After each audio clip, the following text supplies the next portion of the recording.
I ignored the calls at first, but after seeing over 90 missed calls on my phone, I felt I had to answer.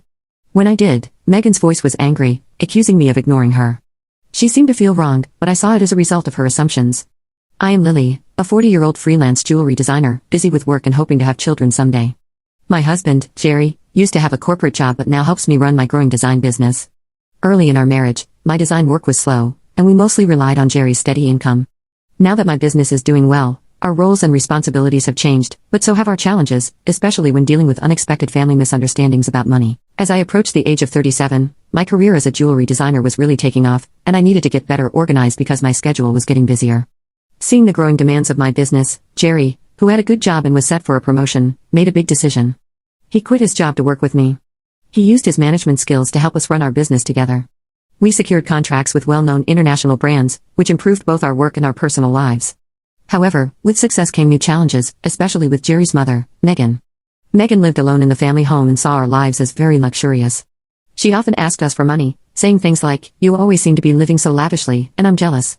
Part of my job involved attending product launches and dinners with executives, but Megan thought these were just for fun.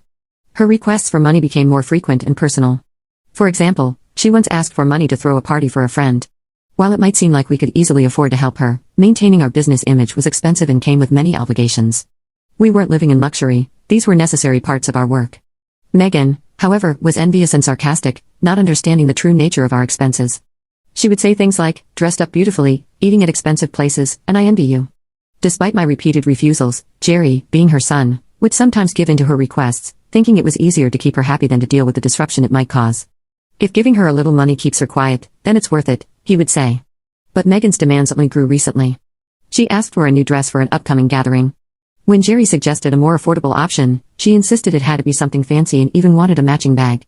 This left us feeling frustrated. To try and manage her frequent requests, Jerry had set up a credit card in Megan's name and asked her to use it for her expenses. At first, she overspent and was warned by Jerry. He asked her to let us know before making big purchases, but she continued to spend extravagantly.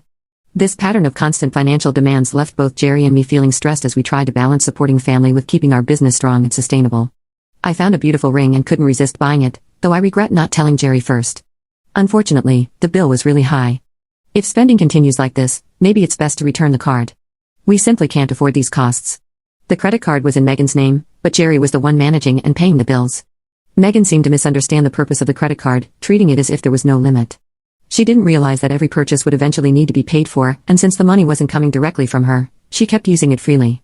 Seeing the need to control spending, Jerry decided to set a limit on her card. This led to Megan coming into our home one day, upset and complaining, "What the heck? I couldn't pay for my shopping the other day." "Why?" We explained that her excessive spending was straining our finances, which meant we had to lower her monthly limit. "It's still enough, right?" Jerry asked, trying to keep things peaceful. Megan protested, saying, "You two are still dressing up and going to fancy places. How is what I'm doing any different?" We tried to explain that these activities were part of our jobs, not just for fun, but Megan didn't see the difference. "If that's a job, then what I'm doing isn't any different. It's unfair that only you two get to have all the fun," she argued. While it's true that our work involves attending events in luxurious venues, these are professional obligations, not leisure. Despite her misunderstandings, setting a spending limit on Megan's credit card seemed to calm things down a bit. Occasionally, Megan would visit and complain to Jerry, but overall, life went on without major disruptions. As the end of the year approached, an exciting opportunity came up. A foreign brand manufacturer offered us a chance to expand our business by moving overseas. The idea thrilled me, as it could elevate my status as a top-tier designer. Jerry, always supportive, was eager to take the leap. "It's a chance we have to take," he said.